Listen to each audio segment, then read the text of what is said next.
نوجوان بیٹھے ہوئے ہیں،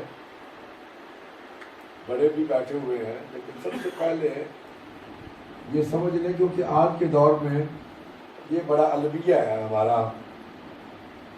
کہ اکثر لوگ جو ہیں وہ کہتے ہیں جی یہ ختم نبوت کیا ہے جی، کچھ بھی نہیں ہے جی کام یہ ایسے ہی تسی مرزے کو ہر وقت لے کر کے جناب یہ بھی کوئی گل ہے جناب چھڈو بھی مرزے کی جان۔ یہ اکثر لوگ اپنی لا علمی کی بنا پر اور جہالت کی بنا پر یہ اکثر بات کہتے ہوئے آپ کو یہ لوگ نظر آئیں گے اور کہتے بھی ہیں۔ یہ بات سمجھ لیں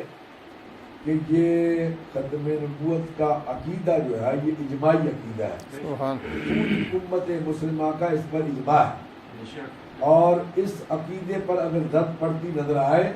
تو سمجھ لیں کہ 1 ارب 70 کروڑ مسلمانوں کا عقیدہ اور ایمان جو ہے متزلزل ہو جاتا ہے۔ اللہ یہ پوری امت کا اس بات پہ اجماع ہے کہ ختم نبوت کیا ہے کہ نبی کریم صلی اللہ علیہ وآلہ وسلم اللہ کے آخری نبی ہیں، اور حضور کے بعد قیامت تک کوئی نبی نہیں آ سکتا۔ قیامت تک کے لیے اللہ کے آخری نبی حضور نبی کریم صلی اللہ علیہ وآلہ وسلم ہے، اور قیامت تک حضور کی ہی نبوت ہے، قیامت کے بعد بھی حضور کی نبوت ہے۔ اس میں پوری امت کا اجماع ہے، یہ ختم نبوت ہے۔ اب اس اور پھر یہ بات میرے آقا نے اپنے دور میں ارشاد فرما دی، حضور نے اپنی زندگی میں یہ بات فرما دی کہ تم آگاہ رہو کہ میرے بعد کوئی نبی نہیں، سبحان اللہ سبحان اللہ، میں اللہ کا آخری نبی ہوں، میں اللہ کا آخری نبی ہوں، میرے بعد کوئی نبی نہیں۔ حضور نے فرمایا کہ یہ بات بھی خیال رکھو کہ میرے بعد دنیا میں قیامت تک 30 جھوٹے دجال اور کذاب آئیں گے، 30 جھوٹے دجال اور کذاب آئیں گے جو نبوت کا دعویٰ کریں گے،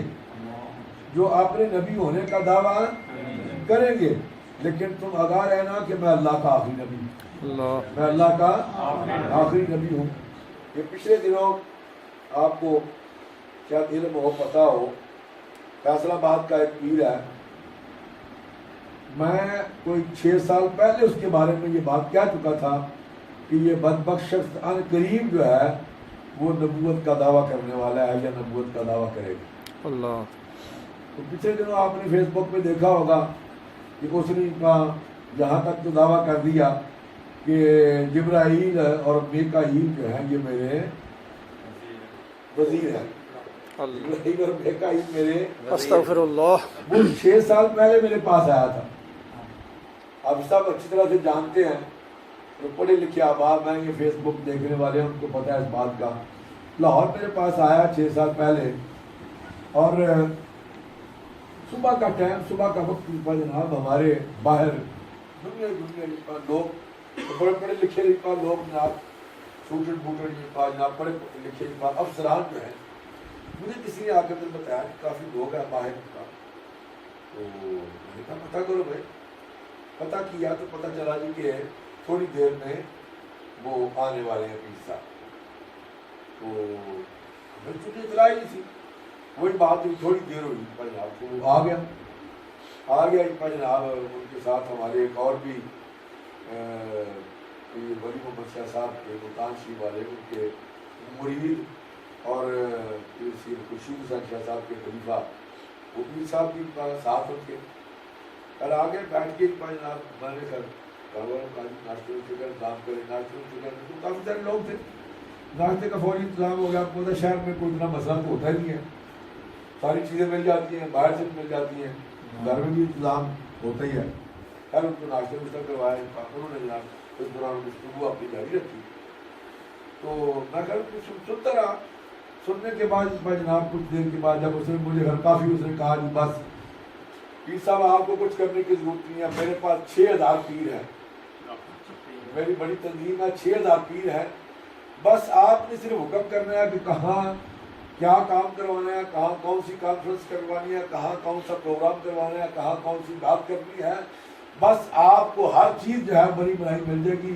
بندے بھی ہوں گے جناب، مولوی بھی ہوں گے، مشائخ بھی ہوں گے، پیر بھی ہوں گے. آپ نے صرف میری سرپرستی کرنی ہے، آپ نے صرف میری سرپرستی کرنی ہے اور حکم دینا ہے مجھے ان پر جناب، وہاں ہر چیز جو ہے وہ ہو جائے گی. میں نے کہا ٹھیک ہے. جب وہ بات سے کر بیٹھی جناب، میں نے پھر تھوڑا سا کام کو بتایا، کہا سمجھانے کی کوشش کی، لیکن آپ کو پتا ہے جب پانی سر سے گزر جائے پھر کون سمجھتا ہے. اب وہ تو اپنی جگہ پہ نبی بنے ہوئے تھے. پھر وہ چلے گئے کچھ دیر کے بعد، تو وہ جو دوسرے پیر صاحب ان کے ساتھ آئے ہوئے تھے جن کا میں نے آپ کو بتایا ہے، اس کو میں نے بعد میں بلا لیا. میں کہا تو کس طرح لے کے ہیں، تیرا کام سی دستا سی. جی مجھے بھی نہیں پتا چلا، مجھے بھی انہوں نے صبح ٹیلی فون کیا کہ میں آ رہا ہوں پیر صاحب کے پاس چلنا ہے. اچھا خیر میں نے اس کو بھی کہا، میں نے یہ بات واضح الفاظ میں اخبارات میں بھی اور ریکارڈ پر یہ بات ظاہر کر دی کہ ان قریب اس فتنے سے آپ بعد رہیں. ان قریب یہ فتنہ جو ہے ابھرنے والا ہے اور یہ شخص جو ہے وہ نبوت کا دعویٰ کرے گا. وہی آپ کے سامنے یہ بات. بہرحال اسی طرح سے کیونکہ حضور نے فرما دیا، اور یہ بات جب حضور نے فرمائی تو حضور کے دور میں ہی کچھ لوگوں نے، علماء بیٹھے ہوئے ہیں، کچھ لوگوں نے حضور کے دور میں ہی نبوت کا اعلان کر دیا، جن میں ایک مسلمہ کذاب بھی ہے، اور بھی لوگوں نے نبوت کا اعلان کر دیا. اب اس کا کلا کما حضرت، کیونکہ اس کے کچھ دیر بعد ہی حضور جو ہے وہ دنیا سے تشریف لے گئے، اور پھر اس کا کلا کما جو حضرت سیدنا صدیق اکبر نے کا فرمایا. ایک لمبی تفصیل ہے. تو یہ کام جو حضور نے ارشاد فرمایا کہ میرے بعد 30 جھوٹے دجال کذاب ہوں گے، لیکن تم گواہ رہنا، تم آگاہ رہنا کہ میں اللہ کا آخری نبی ہوں. تو اس کی ابتدا حضور کے دور میں ہی ہو گئی.